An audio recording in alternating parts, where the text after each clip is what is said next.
Good morning, good morning, good morning. Let a few people come in. Hey, I'm back with another one. Hey, y'all. So, getting things together around here.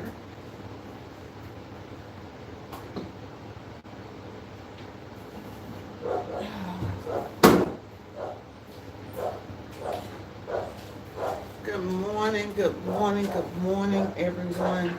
So, today I'm back in the shop from straight from Houston back to the shop doing what we do. This is the life of a printer and the life of an entrepreneur, y'all. And this is the life of someone who's trying to make a serious comeback. So this is my road to 500K. Um,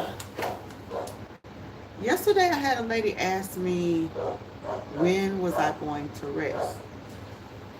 Because we did a job on Friday. We did jobs on Thursday and Friday. Shut up!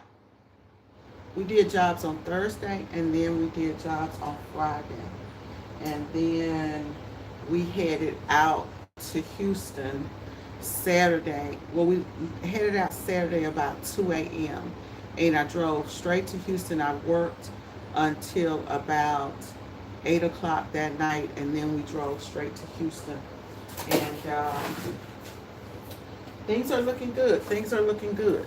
Um, 2025, 2025, my goal is to reach $500,000 right here in the garage shop. So that's the goal for 2025. But we still have, what, a month and a half of my year, because my year ends around November. We still have a month and a half of 2020. 2024, and this year looks like I'm gonna close out. I'm gonna meet my 200,000 here working from home. The comeback that y'all guys seen from last year were like a year and a half. Took a year and a half to get the shop back from zero to the 200Ks. Next year, we pushing 500K, which means that you guys are probably not going to see me as much because I'm changing some things around. Got some people coming in to work on my social media and things like that because I can't do all of that myself, but I can handle all this stuff on the back end. So let's talk about the event. If you guys are new to the channel, then welcome. I'm Latana Robinson, the one and only Lady Print Boss, the one who actually does it. What she says she's gonna do. The rest of them they talk about it. I really do it. Anyways, guys. So I told y'all what maybe 3-4 months ago that people are hitting my city. And so I'm putting y'all on notice.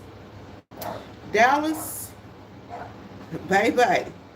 T-shirt shop Dallas, Dallas Live Printing, Lady Print Boss, Dallas, Texas. I'm staking my claim. Okay.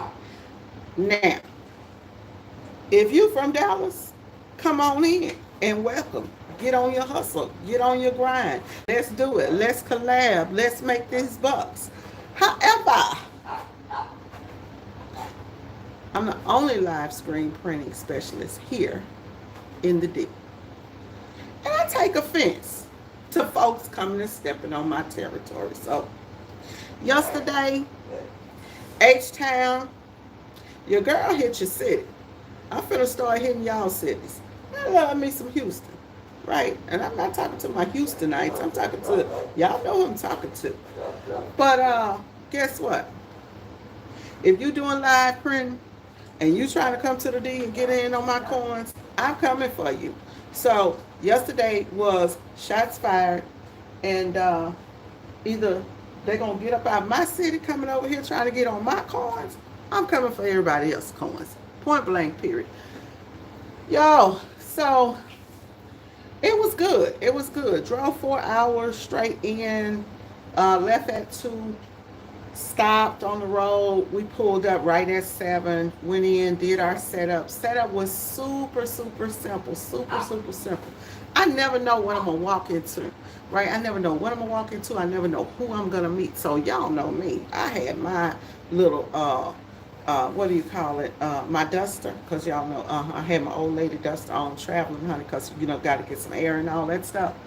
So we pulls up, and I go to meet the contact that I'm supposed to meet. Pull up, scenery, beautiful. People out there working, working on it, on it, on it. Had my coffee, honey. Balloons. Oh, I see Les Mills. Y'all don't know who Les Mills is? Go Google him. Anyways, I go on the inside. I'm like, it's absolutely beautiful. This event center had the most beautiful restrooms. When you are walking in the room and it's money, honey, right? So walked in, event planners everywhere. Everybody's putting up their stuff. I go in, hey guys, I'm Latana. Boom, boom, boom, setting up, da da da da. They say, oh, you're over there, honey. These people were so on it that everything was already set up for me. When I travel with everything. Baby, I didn't have to do nothing but do my little setup, put everything on, and get ready to shine. It was amazing, y'all. It was amazing. The most amazing part is being in the room where you meet different people and people are excited to meet you, baby.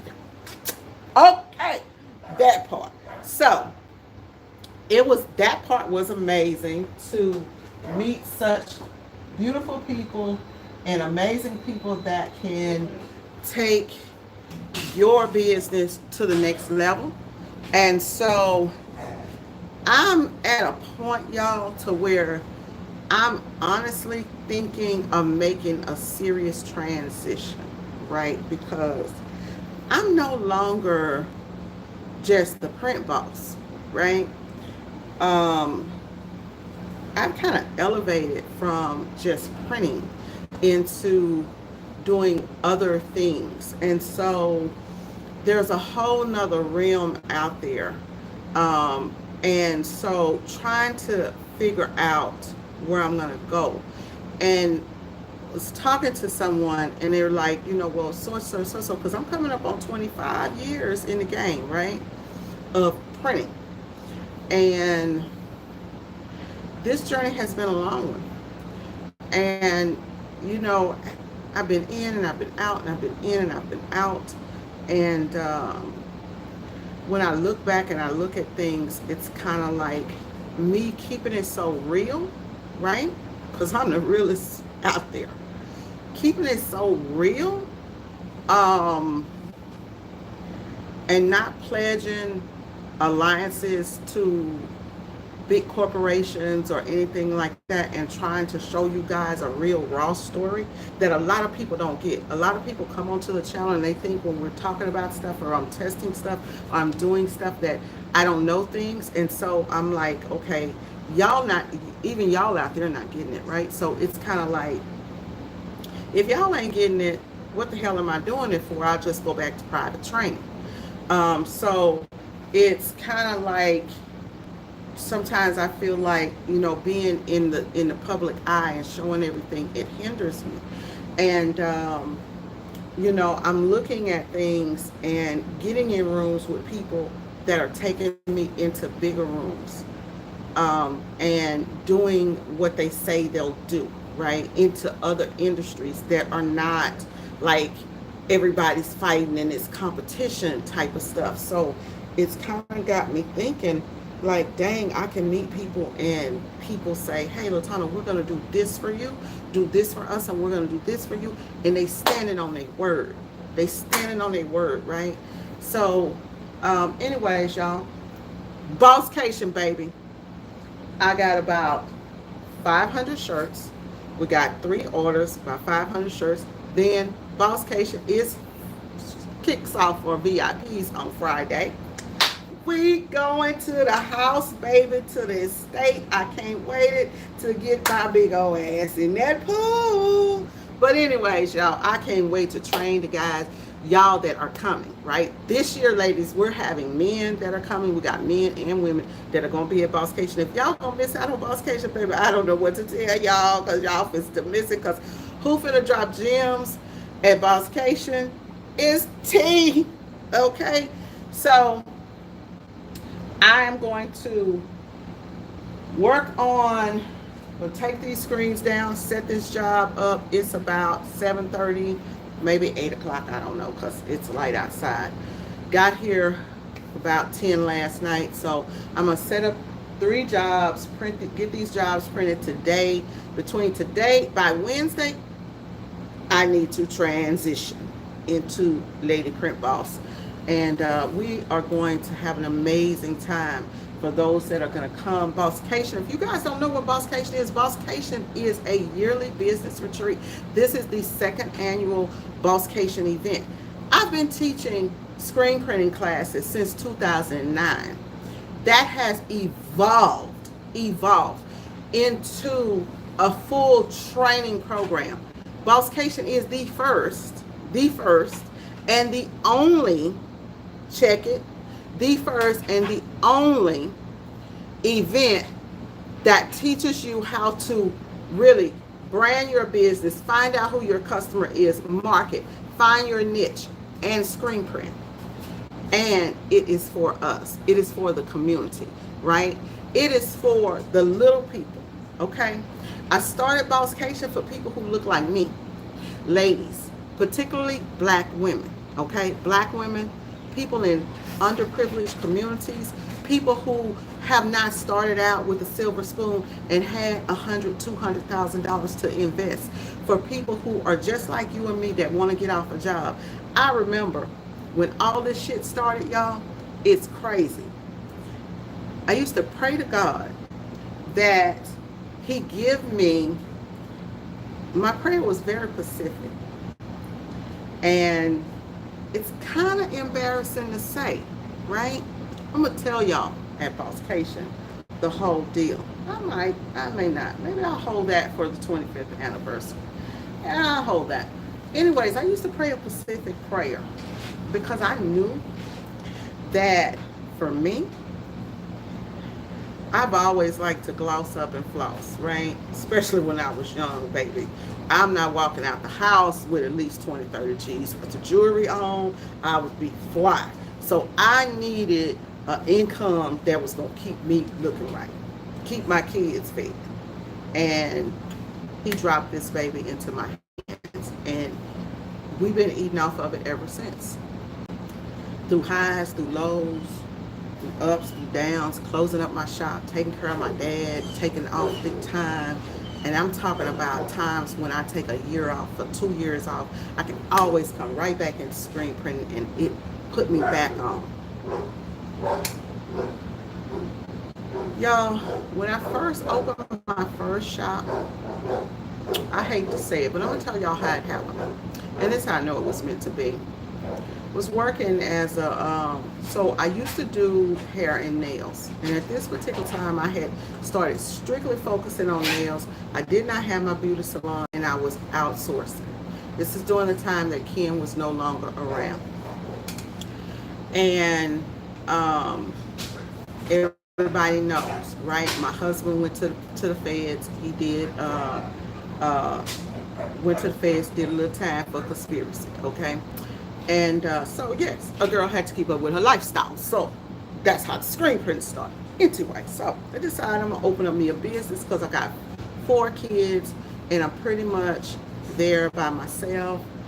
And I gave my beauty salon to a guy and then I turned around and said, well, I'm just going to contract out and go and contract myself out. So I'm at this huge, beautiful salon that's paying me. I'm making like $150 per pedicure.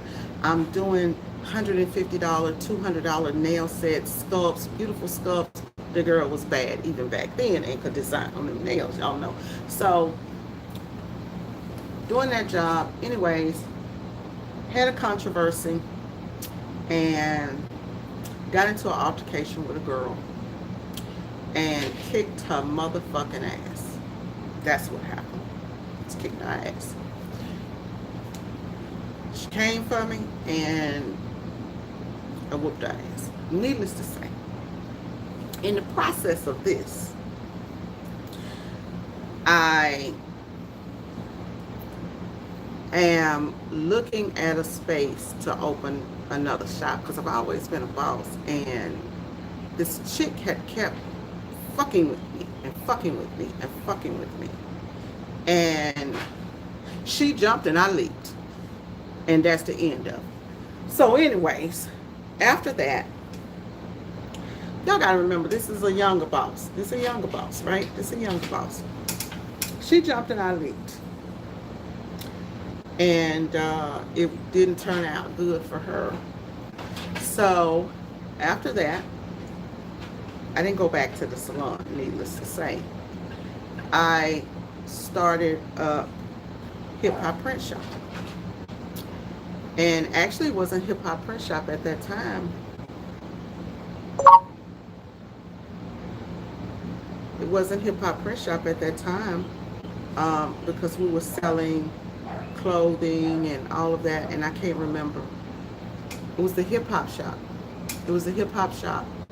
And I was going back and forth to New York, and I was getting clothing and stuff like that, and going to the design district and buying clothing. And then one day, my son came in and showed me a magazine. And I immediately knew that t-shirts was the canvas. That was the money.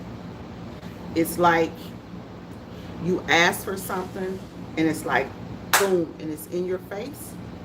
If you've ever like wanted something and you know like that's it, that's what I need to be doing, it checked all the boxes.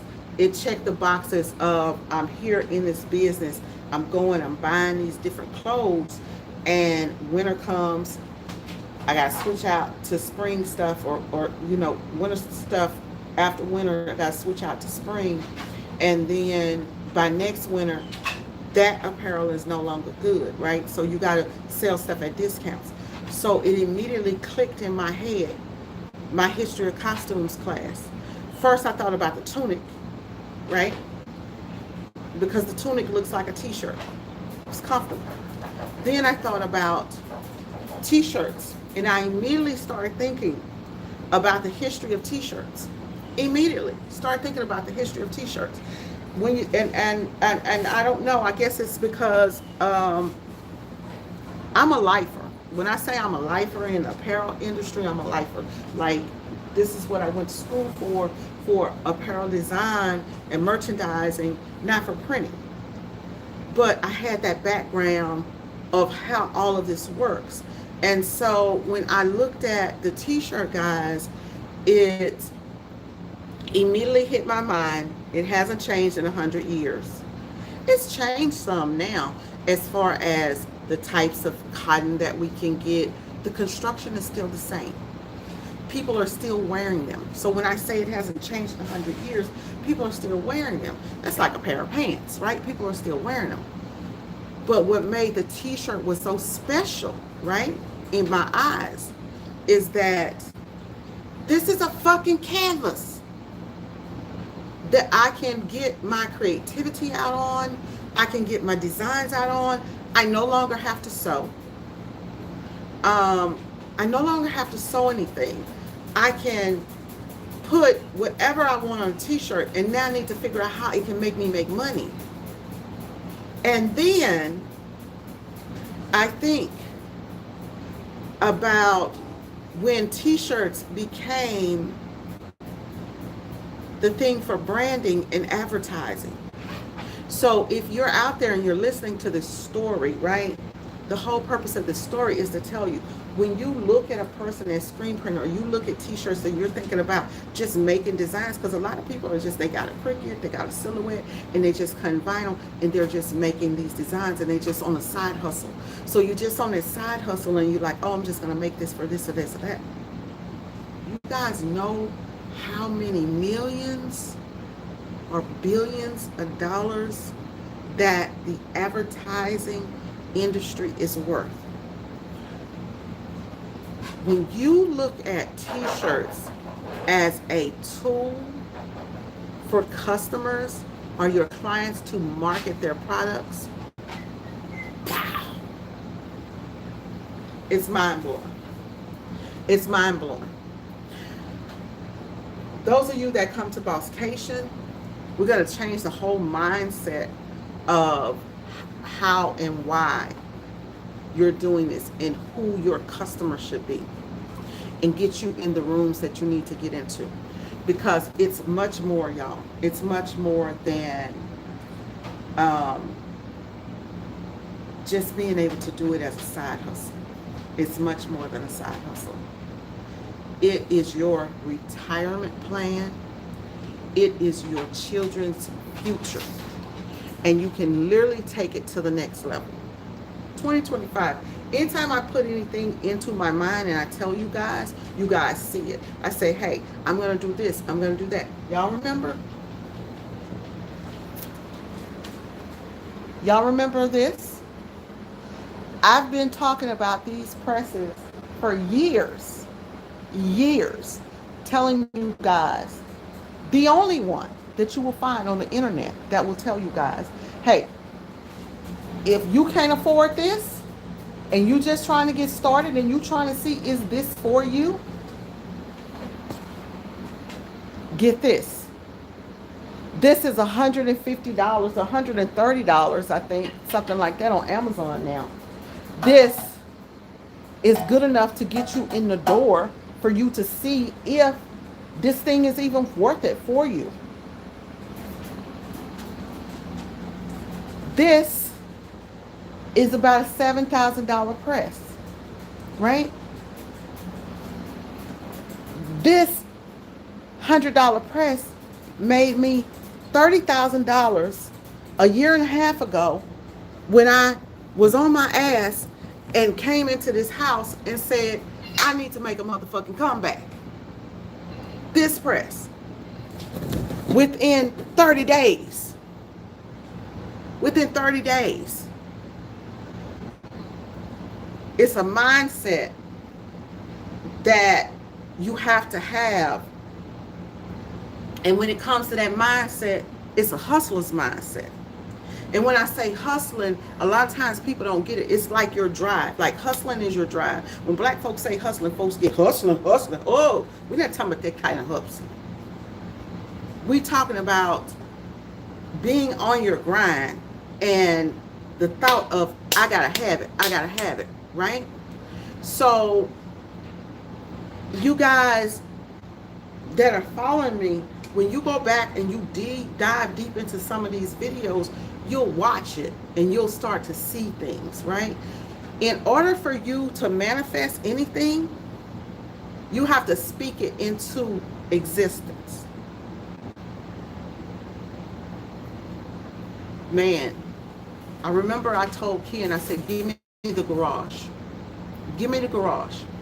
He was, baby, we gonna park the cars in the garage.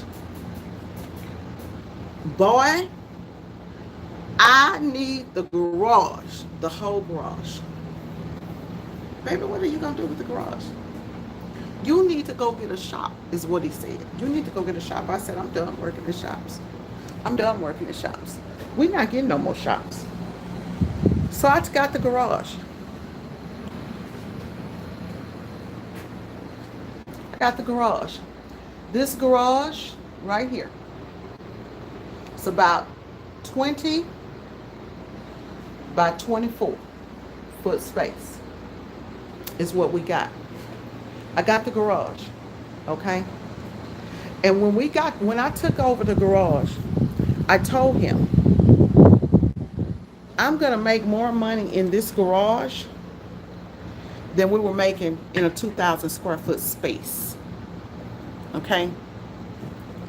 After COVID, baby, if we could all work and make it through that COVID stuff and do it from home, why can't we keep doing it?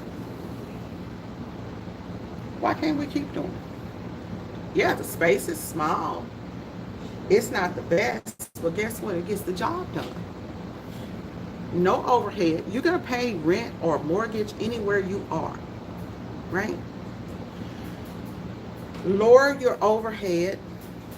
Lowering those costs gave me time to build on other things, okay?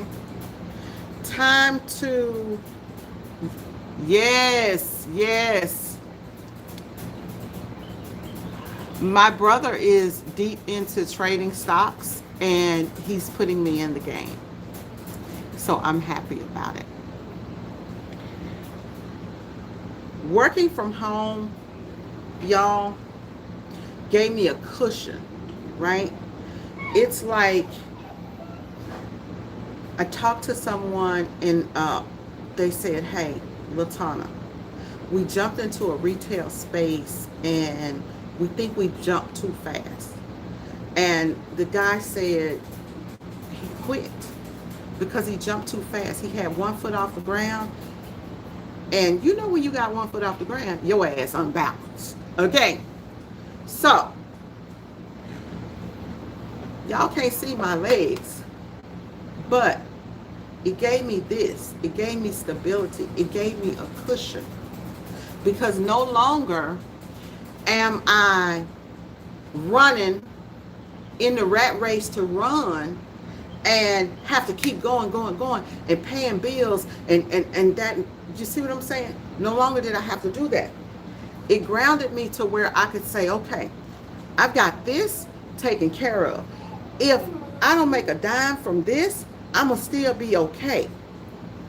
Now, we got the print side figured out. What we need to do is we need to shift. 2024, that's what it was. It was a shift from this to this. January 2024, actually December 2023, I said, hey guys, 2024 is going to be the year of shopping local. 2024 is going to be the year of me sitting at my desk. So you guys have not seen me in the print shop a lot. You guys have not seen me in the print shop a lot. I'm from the South, baby. Yes, I am. Yes, old Southern Belle. Yes, old Texas gal. So 2024, you guys seen the shift of Lady Print Boss go and sit in the office. Tell y'all something. I went and spoke on a panel. It's 2022 or 2023. And I remember the guy said, everybody there, I made $1 million, made this, made that, boop, boop, boop, says that. And I remember the guy said,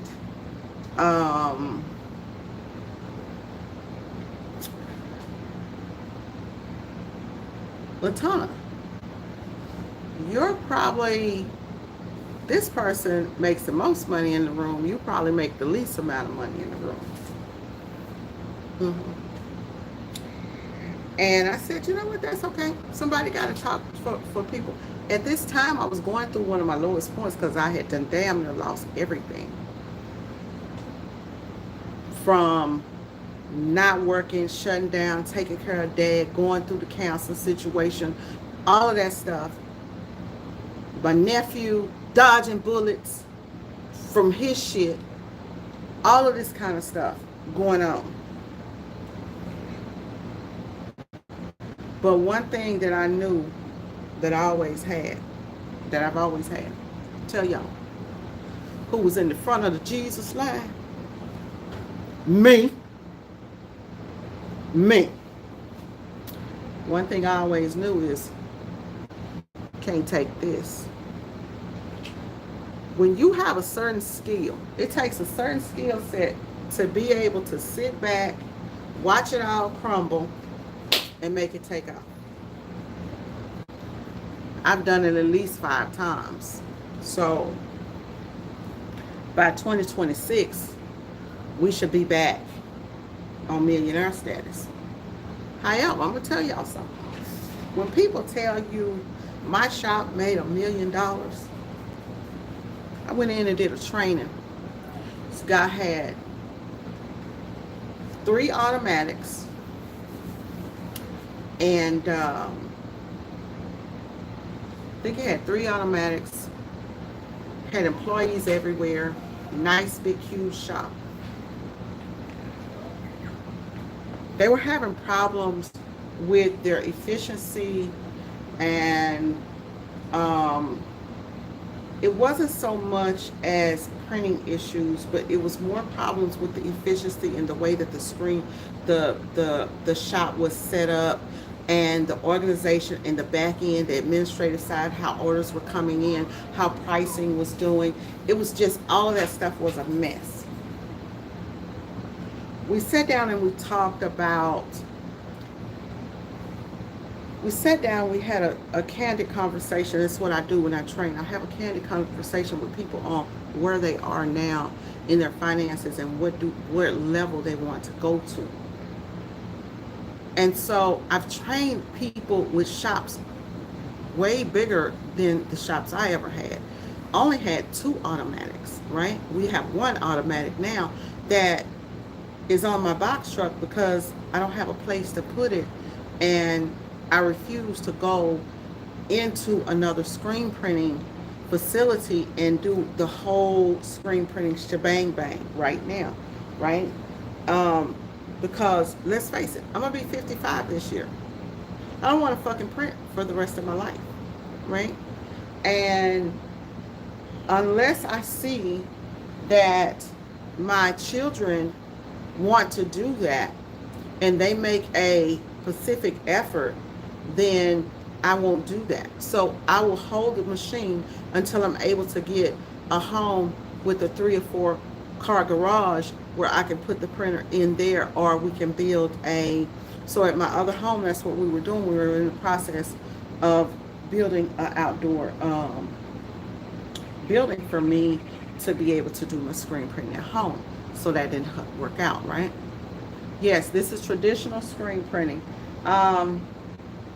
This ain't even traditional screen printing because this is a rotary press. And the original screen printing wasn't done like this with rotary presses. These came out, I believe, in the 60s. But I get what you're saying. Anyways, lost my train of thought. So I lost my train of thought on that one, y'all. Let me go up and see if my girls are on here. How y'all doing this morning? How y'all doing this morning? You turn your room into, I have a office in my room, and that is my office now, you guys, is a very small room. It is literally maybe like 10 foot by 10 foot or 11 foot by 11 foot, and I have my desk in there. I have a computer with 2 other screens, and then I have an extra laptop that sits over to the side, printers and stuff like that. And that is literally my business office, my administrative side, where I make my money at. And I spend more time doing that than doing this. So I really don't print anymore. My sons print, my husband prints. I really don't do this part. But I am setting up these jobs, and I need to get to it. But I changed 2024. I remember now, guys. So 2024. Oh no, I was talking about the talk that I went to. So I went to that talk, and that's what the guy says to me. And I say to myself, here's the thing. I can tell you, hey, I made $1 million, but how much of that million was profit? Because the guy this guy who I was training, he said, Latana, I have to make anywhere from $8,000 a day before I can turn a profit. Before I even made a dime. $8,000 a day. Overhead. That's a lot of overhead. Not only that, because see, you jump out there, you have to be ready. So I believe in playing it safe, playing it, you know, the way that I know.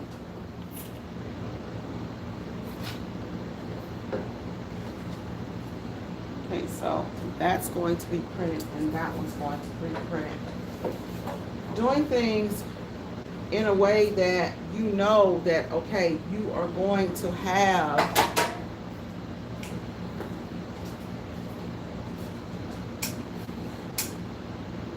the finances.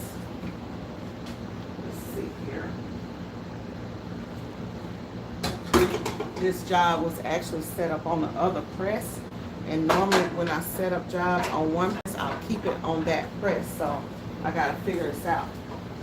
The guy needed $8,000 to make $8,000 a day in profit before he made a profit. And when you have all of those automated machines, mine are paid for, or mine was paid for. That I had, I only have one now, like I said. So, and that's paid for. But when you have them and you have them on notes, you have to pay for all of that equipment. You have to pay for all of those employees. I remember being in a situation where I had to, okay, so we're going to do, I want to do these in the order that I want to print.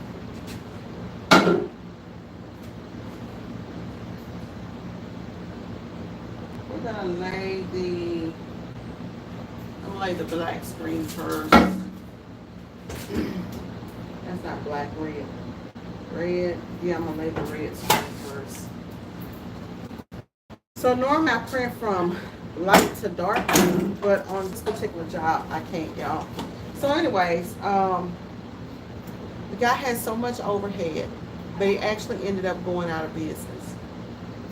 And it's a sad thing. I tried, but the overhead was just too much, you know. And his answer was to start selling shirts cheaper, and that's never the answer. And sometimes it's like you're in a situation where it's like, okay, I need to make this money, so I'm going to lower the price, and then you get stuck in the rat race to the bottom because you're not making enough money to do any type of advertising. That's why I said 2024 was going to be about advertising for me, and all about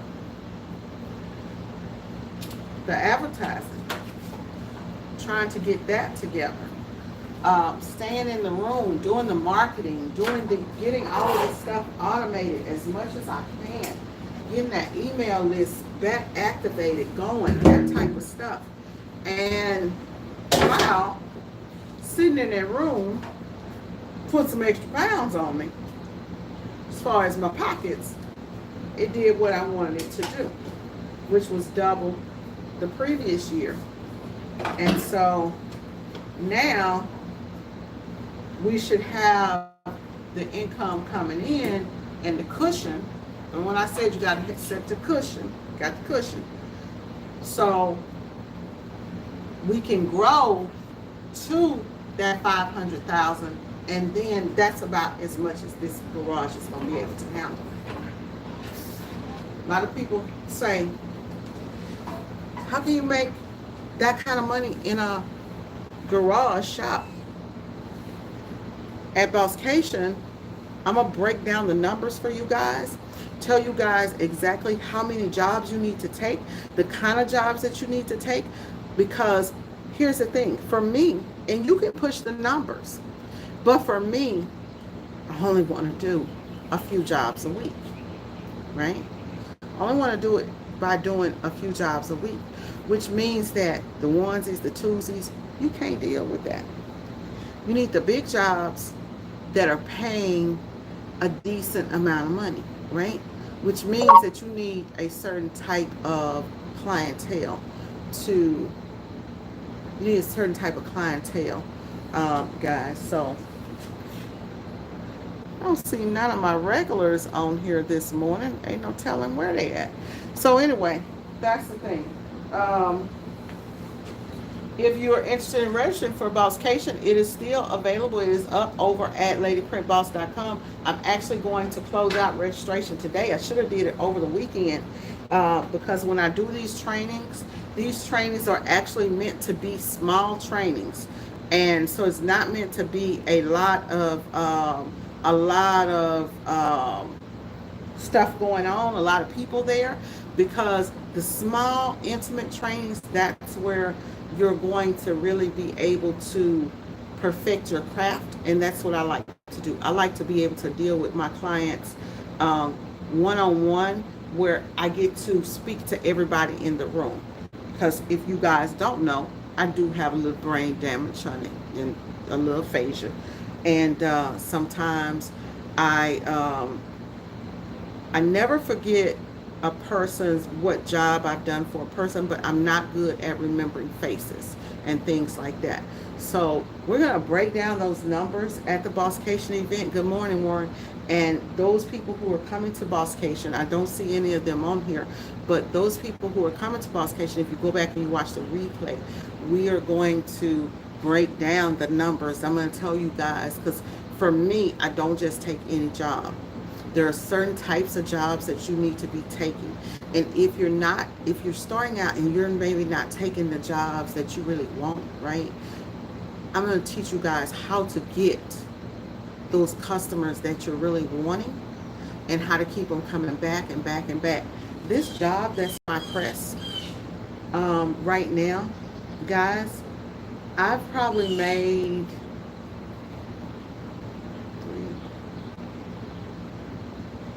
this is about her fifth or sixth order, and every time this order comes through, it is anywhere from two to $3,000 every order.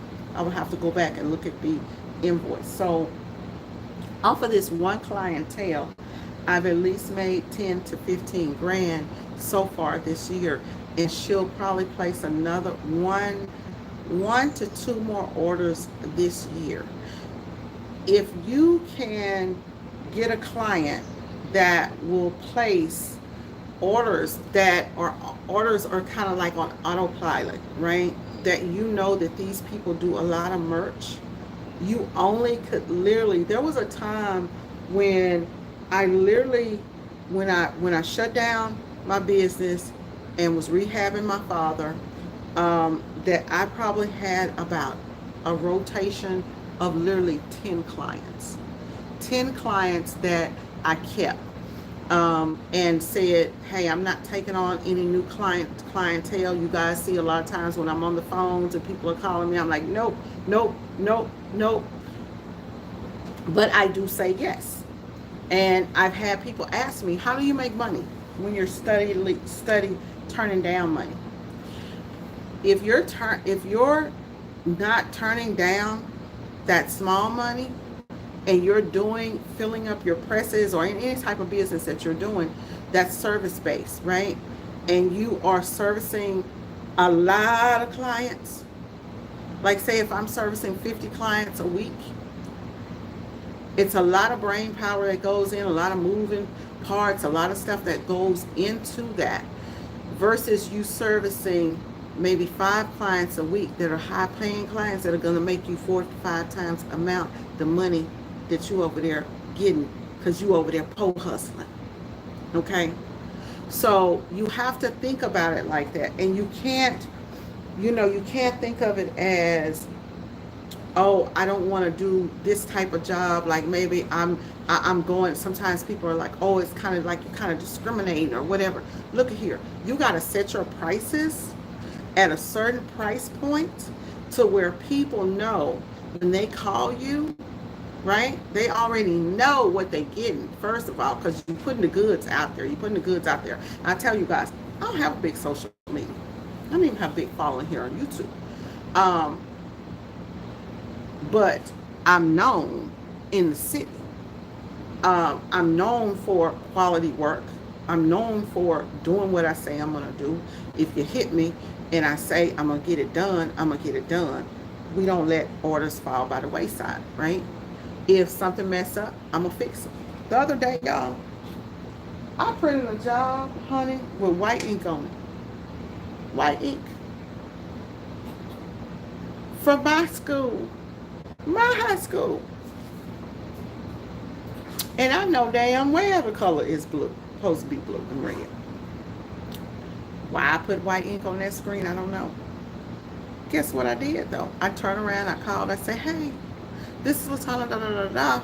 Oh, I just want to let you know I messed up over here and put white ink on these shirts. So when is the order due again? So we need them by Friday. Okay.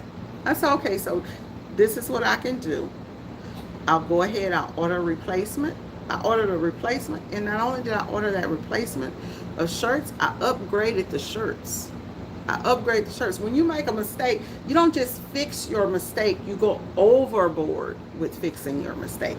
So I upgraded the t-shirts, and then I told her, I said, hey, is there any kind of way that you guys can use these shirts for practice or anything like that? Because I can knock these off at cost. And so that's what I did, is I sold them to them at cost and still made the money to cover the shirts and the supplies that were used. They got, off of my mistake, they got an extra 50 t-shirts, right? An extra 50 t-shirts, and they got an upgrade on their shirts. Now, a lot of people will say, well, dang, that's a lot. Baby, when they spend money with you, you want them to come back, okay? And I'm in the business of keeping clientele, keeping the clientele that's repeat clientele anyway, that is so nice and friendly and easy to work with, that understands that I'm human. Yeah, I'm the lady print boss. I've been doing this 30 years. Boom, boom, boom. But I still make mistakes. Understand? So that's the type of clients that you want. This client right here, I took this lady from being a client that ordered twice a year to her ordering 5 to 6 times, sometimes 8 times a year. Next year, we're going to bring in another product, maybe 2 or 3 different products. Sometimes that's what you have to do. You take your best clientele and then you turn around and you say, hey, I'm going to give you guys, we do another design. Maybe you do a free design. Maybe you do something with their stuff. Maybe you take it and maybe it's the same logo that they use, right? But you remix it a different kind of way. Let's say they order white shirts. Now you put it on a black shirt. Maybe you go, it's wintertime, we're going to put that on a hoodie. Maybe we're going to put that on a polo. And so then that way, what happens is they see it. Like, they never knew that they needed polos. They never knew, hey, we need polos. They never knew that, hey, we need backpacks, or it would be cool to have drinkware or whatever, right? Until you put it in their face. So now they see their logo on this cool cap and they're like, oh, we want some caps to go with those shirts, right? You don't do this for everybody in any type of clientele. You don't just do this for any customer, right? You only do it for your clients. And there's a big difference between clients and customers. I'm going to leave y'all with that because I'm dropping too many gems up in this video. I'm going to leave y'all with that. I'm going to go ahead and get to my business and get this stuff set up. And as y'all can see, I'm still rocking PJs this morning, but I am rocking, y'all see me rocking my pink Lady PB shoes. Oh yeah, only a southern girl can do that. Rock that like that. Y'all see, y'all see. Anyways, I woke up just like this. Talk to y'all in the next one. Bye bye.